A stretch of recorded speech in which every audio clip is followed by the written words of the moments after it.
Eh bien, bonjour pour ce talk du lundi et merci à Geoffroy de le filmer.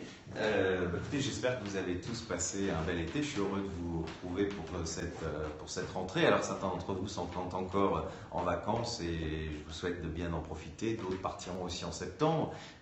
Qu'ils en profitent bien. Bien sûr, une pensée pour ceux qui malheureusement ne peuvent pas partir de chez eux et sont restés durant tout cet été. Et puis, comme toujours, une pensée pour celles et ceux qui sont très seuls, qui ne l'ont pas choisi.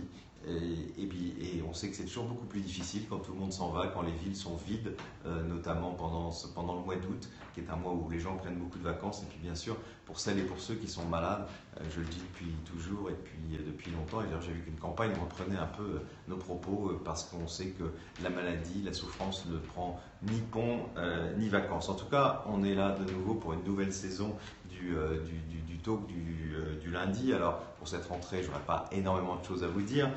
Quelques mots évidemment sur les pique-niques de rentrée, sur le retour déjà des courriers que nous avons fait aux députés et sur notre mobilisation à mener. Et puis un mot sur voilà, le livre du jour qui s'appelle Souffrance en France. Je vous dirai quelques mots tout à l'heure. Il a été écrit par Christophe Dejour et c'est l'un d'entre vous, l'un de nos adhérents, qui me l'a gentiment envoyé cet été et je l'en remercie, il se reconnaîtra. Alors, vous savez, beaucoup de délégations vont organiser des pique-niques dans les jours qui viennent.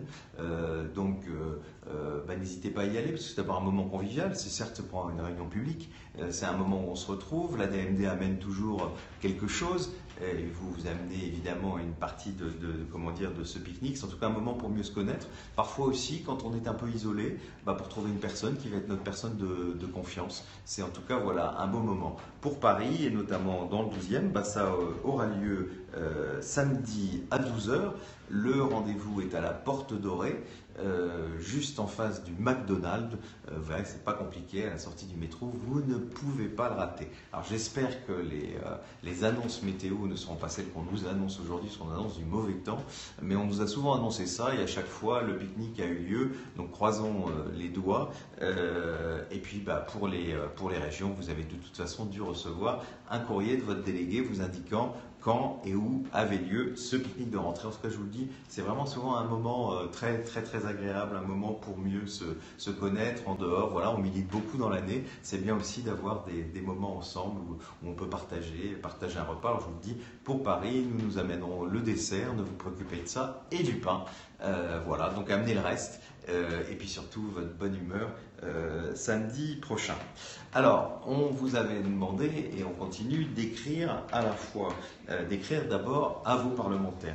Il y a déjà eu un premier effet, puisque comme vous le savez, cet été, Jean-Louis Touraine, un de nos alliés depuis longtemps, député du Rhône, qui avait été à l'origine d'un amendement sur la légalisation de l'euthanasie durant les débats sur la 3e loi Leonetti, a déposé une nouvelle proposition de loi avec plusieurs dizaines de parlementaires de tendances différentes. Donc il faut accentuer le mouvement parce que c'est utile. Et c'est là où je voulais vous rappeler à la fois d'écrire au Premier ministre. Je vous ai envoyé cet été la lettre que je lui ai faite, puisqu'il s'est exprimé sur cette question. Il a raconté notamment la mort difficile de son papa. Le président du Conseil national d'éthique, parce que c'est le Conseil national consultatif d'éthique en France qui va travailler sur la révision des lois bioéthiques qui doit avoir lieu en 2018. Et il faut absolument que la question de la fin de vie soit dans ces lois bioéthiques. Donc il faut lui écrire pour lui montrer à quel point cette question est essentielle pour les Français. Et puis bien sûr, votre député. Dans les jours qui viennent, la DMD normalement va vous renvoyer, j'ai demandé qu'on vous renvoie un mail à la fois pour vous redonner ce courrier que j'ai fait au Premier ministre, ce courrier que j'ai fait au président du Conseil consultatif national d'éthique, Jean-François Delfraissy, et puis un modèle pour les parlementaires. Je vous conseille bien sûr de vous inspirer de ces textes, éventuellement de les reprendre, mais surtout d'y mettre aussi des choses personnelles, et notamment à votre député. C'est extrêmement important qu'il comprenne pourquoi vous êtes engagé sur cette question et pourquoi. Cette question de fin de vie, c'est une question d'intérêt général. 100% d'entre nous sont concernés, on le répète assez souvent, mais c'est vraiment important. Donc, je vous le demande, dans cette rentrée, voilà, on a quelques mois pour s'engager, parce que, comme vous le savez, ça va aller très vite. Hein. Si au mois d'avril, au mois de mai, le Conseil national d'éthique est saisi, qu'il doit y avoir à l'automne suivant un projet de loi, eh bien, il faut qu'en amont, on ait fait tout ce travail. Et croyez-moi qu'en ce qui me concerne, on est en train de prévoir un nombre de rendez-vous avec les parlementaires, les présidents de groupe à l'Assemblée nationale pour que tout ça avance vite et avance dans le bon sens. Voilà ce que je voulais vous dire sur la DMD.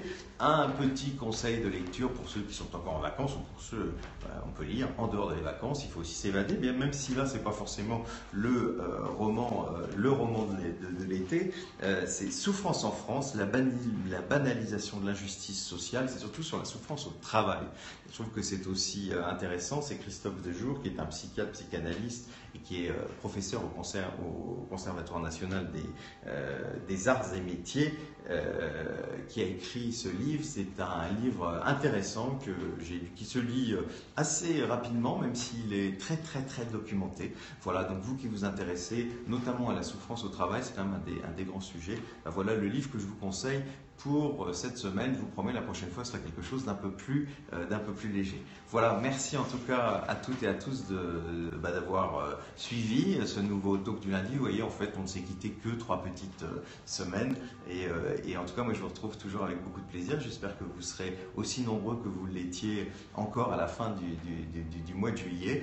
Et puis voilà, on va continuer à se battre pour cette ultime liberté. Bonne semaine. Et puis, pour ceux qui sont à Paris, je vous attends dans le 12e arrondissement, l'arrondissement dont je suis aussi délégué, samedi 12h, porte d'Oreille. Bonne semaine.